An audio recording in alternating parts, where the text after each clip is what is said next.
Et vous écoutez Radio Ici et Maintenant sur 95 do FM. Ici et maintenant, 24 heures sur 24, sur Internet, ici et maintenant.com. Vous êtes à l'écoute de la radio Ici et Maintenant sur 95 de FM et sur l'internet ici-et-maintenant.com. Monsieur Abbassi, écrivain et historien, est avec vous les derniers samedis de chaque mois de 23h à 7h du matin. Son site internet davidabbassi.com. Abbassi A2B-A-S-I. Ici et maintenant, 24 heures sur 24, sur Internet, J'ajoute que c'est nuit, mes chers amis. Nous sommes quoi? Nous sommes le samedi. Et c'est pas une légende. Ça veut dire que vous savez jamais qui est en train de vous parler, qui il défend et pourquoi il est là. On voit des journalistes réformateurs être arrêtés, mais aussi on voit des journalistes moins réformateurs être aussi arrêtés, être mettre dans les mêmes prisons. On a l'impression, excusez-moi l'expression, de perdre un petit peu son latin dans ce problème-là. Qu'est-ce qu'il en est maintenant? Nous, la seule chose qu'on veut savoir, c'est comment notre consoeur a été tuée. Par qui elle a été tuée, assassinée, disons les choses, et que ses responsables soient traduits devant la justice et condamnés. Le problème, c'est pour ça qu'on demande une commission d'enquête internationale. Parce que manifestement, vous parliez du procureur de Téhéran, c'est très difficile de demander à un homme de la justice de faire la lumière sur une affaire où il pourrait être lui personnellement impliqué. Voilà. Oui, attendez, c'est comme si vous demandiez, je sais pas, à un magistrat en France de d'élucider une affaire dans laquelle il serait personnellement impliqué. Très intéressant. Vous lui dites, ah oui, il faut savoir qui a fait ce hold-up dans une banque, et puis vous soupçonnez en même temps que lui n'est pas étranger à ce hold-up.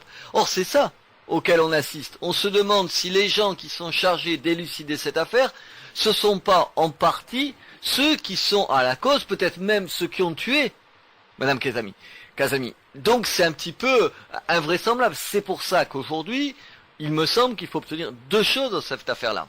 La mise en place d'une commission indépendante de la justice iranienne, qui dans cette affaire-là, comme dans d'autres affaires, montre bien qu'elle est peu indépendante.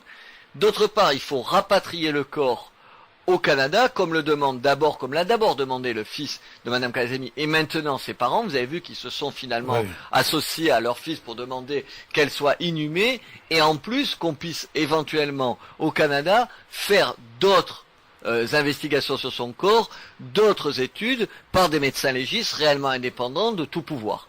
Je crois que c'est essentiel. En plus, c'est d'autant plus essentiel, vous le savez, vous connaissez mieux évidemment l'Iran que moi, qu'aujourd'hui la presse, elle joue un rôle qui dépasse celui de la presse traditionnelle dans un pays traditionnel. Aujourd'hui, la presse, une partie de la presse, elle est le fer de lance de l'opposition aux conservateurs. C'est elle d'ailleurs qui paye un lourd tribut. On le disait, vous venez de le dire, 21 journalistes emprisonnés. Ça veut dire que derrière cette affaire, c'est un enjeu tellement important qu'il va falloir absolument ne pas céder à Téhéran. C'est pour ça que dans le communiqué que vous avez lu tout à l'heure, on explique et on demande à Ottawa, aux autorités canadiennes, de ne pas céder. Or, au départ, je ne sais pas si vous avez eu le même sentiment que nous, j'ai eu l'impression que les autorités du Canada, elles étaient très très prudentes, plus que prudentes. Je rappelle que pour la petite histoire, à la dernière commission des droits de l'homme des Nations Unies qui s'est tenue à Genève au printemps dernier, il ne s'est pas trouvé une seule démocratie pour présenter une motion condamnant les violations des droits de l'homme en Iran, parce que tout le monde courtise l'Iran en ce moment, vous savez, le dialogue constructif et tout. Donc il faut absolument que les Occidentaux s'en tiennent, fassent pression et fassent en sorte qu'on sache ce qui s'est passé. Monsieur Robert Ménard, justement, on vient de parler avec Stéphane Hachemi, Salma Hachemi, fils de Madame Kazemi, hier au Canada. Il est actuellement là-bas à Montréal. Vous savez qu'il n'est pas satisfait d'attitude des Canadiens. Et il a bien dit ça hier à nous, comme quoi il n'est pas content puisque on ne l'écoute pas là-bas. Et comme vous savez, c'est ça l'autre question qu'on peut le poser actuellement. Franchement, comme on voit avec certains pays dictateurs et fascistes qui existent dans le monde entier, on voit que certains pays démocratiques, soi-disant, ils traite avec ces gens-là comme il traite avec d'autres pays, c'est-à-dire il y a une sorte de censure qui règne dans certains pays. Justement, vous avez entendu le rapport de Newsweek concernant le rapport de l'enquête qui a été fait sur le 11 septembre, et George Bush, il a censuré une trentaine de pages de ce rapport. Et actuellement, cette affaire assez intéressante, assez importante du Canada, de Zahra Kazemi, avec double nationalité, iranienne et canadienne, que les Canadiens ne font rien. Alors, Reporters sans frontières, que fait dans certains pays comme l'Amérique, comme les États-Unis, comme le Canada, etc., etc.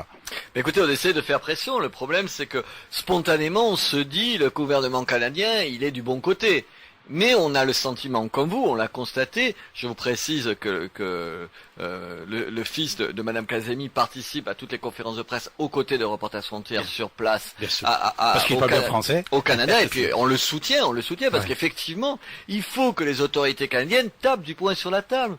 Écoutez, moi j'ai entendu des déclarations de l'ambassadeur du Canada à Téhéran qui, avant même d'essuyer un refus des autorités iraniennes, avait l'impression qu'il était audacieux quand il demandait un certain nombre de choses. Il a expliqué par exemple, on peut pas demander à ce que l'autopsie soit faite au Canada, les autorités iraniennes vont refuser. Mais avant de dire ça, il faut commencer par leur demander et leur dire on veut ça. Ouais. Si avant même de demander on dit de toute façon ils vont dire non, donc c'est pas besoin de leur demander, c'est pas sérieux. C'est faciliter les choses pour eux. Voilà, absolument, c'est leur faciliter la tâche.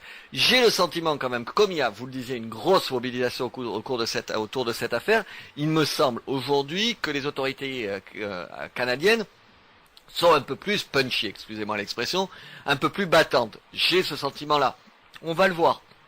Hier, on est revenu dans ce communiqué sur cette nécessité que les autorités canadiennes se mobilisent, parce qu'effectivement, on a eu le sentiment, mais comme tout un tas de pays, il y a pas là, on parle des Canada, attendez, il y a d'autres pays où c'est d'autres pays occidentaux. On a souvent l'impression que les occidentaux, en gros, les droits de l'homme, la liberté de la presse, ils en parlent comme ça dans les discours, ça fait des effets de manche et de tribune, c'est une espèce de rhétorique des discours de tout le monde, mais quand il faut, je dirais, s'opposer à un régime concrètement, de façon un peu dure et tout, pour obtenir satisfaction et tout, on a l'impression qu'ils sont moins présents. Vous avez raison de le faire remarquer.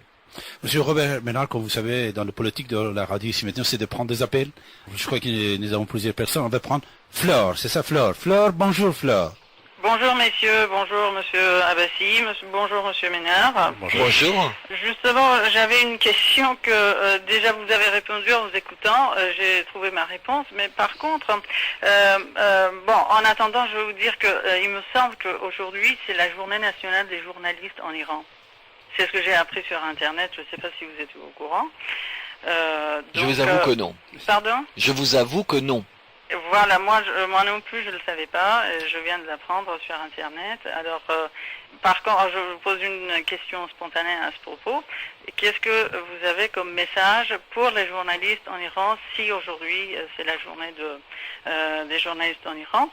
Ma deuxième question, c'est que justement, à propos de ce que vous venez de dire, qu'est-ce que vous pouvez faire en tant que Reporters sans frontières et qu'est-ce que nous, on peut faire, étant à Paris, en France, pour sensibiliser l'opinion publique, pour faire pression de la part de l'opinion publique déjà sensibilisée sur le gouvernement canadien ou sur le gouvernement de la République islamique afin que le corps soit rapatrié comme souhaite son fils au Canada pour élucider cette affaire de Kazemi.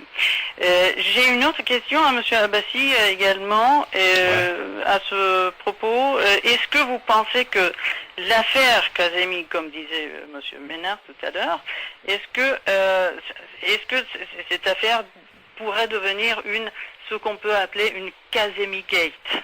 Tout de suite, je vais vous dire oui. La réponse, voilà. Ma réponse je vous remercie, j'écoute ça à la radio. Merci Flore, merci. Alors, monsieur Ménard, moi, ma réponse est oui, c'est vrai, l'affaire de Kazemi, c'est, vous savez, monsieur Ménard, hier, République islamique, ils viennent de faire un communiqué, eux-mêmes, ils ont reconnu comme quoi Kazemi était tué en frappant quelque chose sur sa tête. C'est-à-dire, ça, c'est le communiqué officiel. Et ils ont donné 4 chronos du temps 26 heures, 6 heures, 12 heures et 24 heures. C'était le temps qui était à la main de Pastaran, à la main de M. Mortazavi, et à la main de service de renseignement iranien. Et de nouveau, on retournait chez Mortazavi, de nouveau chez le service de renseignement iranien.